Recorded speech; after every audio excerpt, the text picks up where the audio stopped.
Halo, saya Heriman Pirngadi, pelatih ganda putra Indonesia. Inilah cerita saya.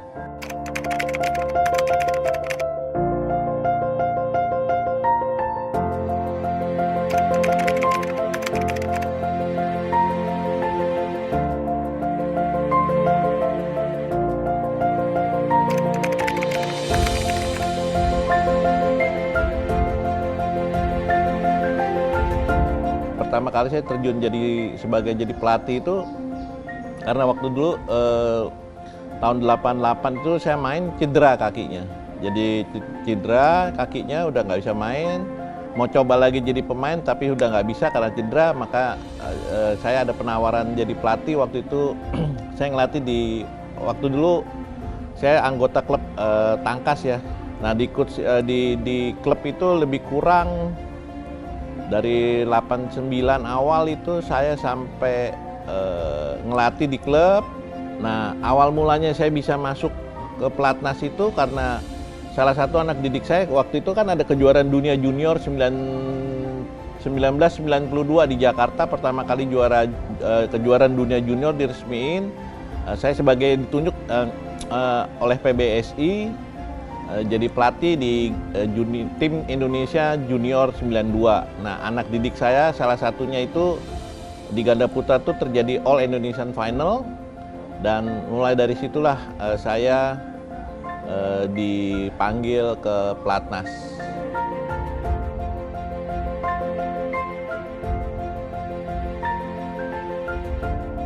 Olahraga khususnya bulu tangkis di Indonesia ini kan jadi boleh dibilang kalau di ancang Olimpiade itu kan jadi tumpuan ya, jadi harapan dari pemerintah, dari Menteri Olahraga, dari masyarakat Indonesia, karena salah satu cabang olahraga yang bisa mengangkat nama Indonesia di kancah selevel Olimpiade adalah salah satunya bulu tangkis. Jadi tantangannya cukup berat ya, Din. Kalau di bulu tangkis itu harus harus juara. Kalau runner up itu nggak sukses, jadi harus medali emas. Kalau perak aja gagal. Nah, itulah tantangan yang terberat yang harus dibebankan ke seorang pelatih. Buat saya sih sampai sekarang saya tidak merasa sulit ya. Adalah satu saat ada kesulitan. Yang penting kita menikmati ya.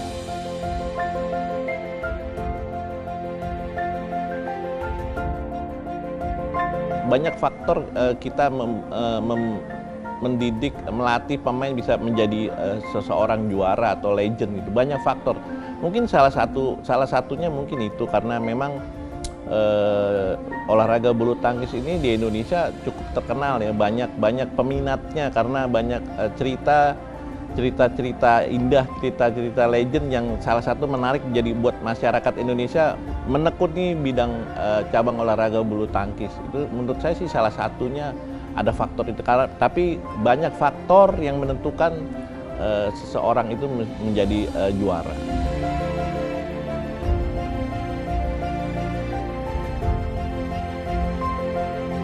Ya, karena kita harus selalu ada regenerasi, kita tidak bisa selalu bertumpuan kepada satu pasangan atau dua pasangan. Harus regenerasi itu harus kita buat supaya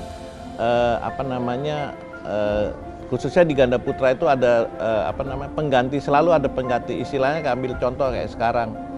Pemain di ganda putra yang paling senior kan Aksan Hendra. Kalau saya hanya terlalu fokus ke Aksan Hendra, itu kan regenerasinya akan ketinggal. Kita persiapkan ada Kevin Gideon, ada Fajarian. Nah, itulah regenerasi yang kita siapin. Sebenarnya itu di luar skenario ya. Sebenarnya dulu ada Hendra Aksan yang saya siapin, ada Ricky sama Angga, tetapi di bawahnya itu ternyata ada Kevin Gideon yang nyodok ke atas, seperti itu gitu.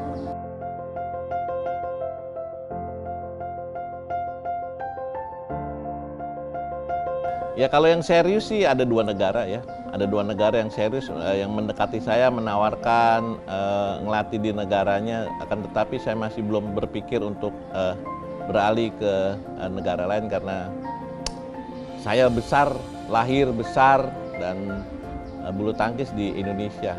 Selama masih bisa memberikan sumbangan buat negara, kenapa enggak gitu. Ya kalau menurut saya selama saya masih berguna ya, bisa dipakai, masih diperlukan sama negara, kenapa mesti lari ke negara lain gitu kan. Walaupun memang di negara lain itu fasilitasnya baik, bagus, atau salary-nya lebih tinggi lagi, tetap kalau kita keluar itu pasti kita masih asing negara-negara lain gitu. Tapi kenapa kita nggak, ya sejelek-jeleknya negara sendiri kan lebih nikmat, lebih apa ya? Ya salah satunya ya keluarga juga ya. Jadi kalau buat saya pribadi kalau kerja di luar jauh dari keluarga, saya kurang nyaman, kurang enak gitu.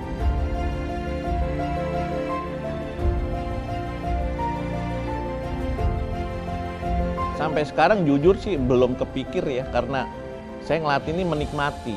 Jadi karena ini awalnya saya jadi pemain hobi, jadi dari panggilan, jadi nggak terpaksa, jadi masih belum punya rasa pemikiran untuk jenuh, berhenti gitu. Buat saya itu.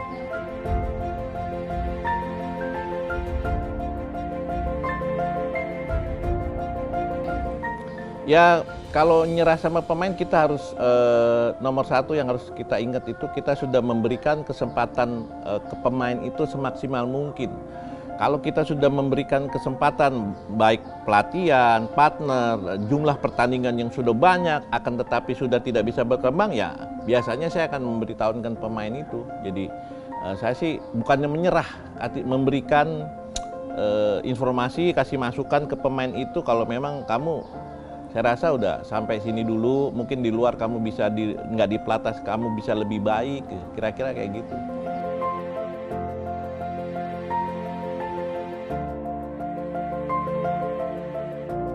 Sampai sekarang masih belum kepikiran untuk berhenti, selama saya masih bisa berguna buat Indonesia, buat anak-anak muda Indonesia, saya masih terus jadi pelatih lah.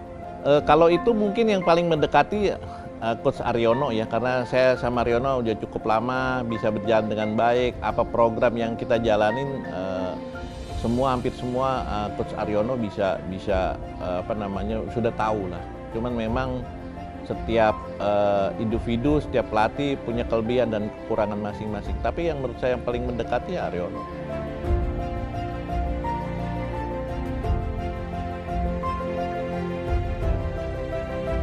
Yang pertama kalau mau jadi atlet khususnya bulu tangkis itu memang dari sedini mungkin ya. Jadi harus ngikutin proses pelatihan di klub gitu. Ya nomor satu itu, jadi nanti baru bisa lihat perkembangannya bisa jadi atlet atau tidaknya nanti dari klub dulu. Tapi yang penting nomor satu, kita harus mau jadi atlet itu kita harus totalitas. Jadi jangan setengah-setengah, harus jadi totalitas jadi atlet bulu tangkis. Yang penting itu totalitasnya.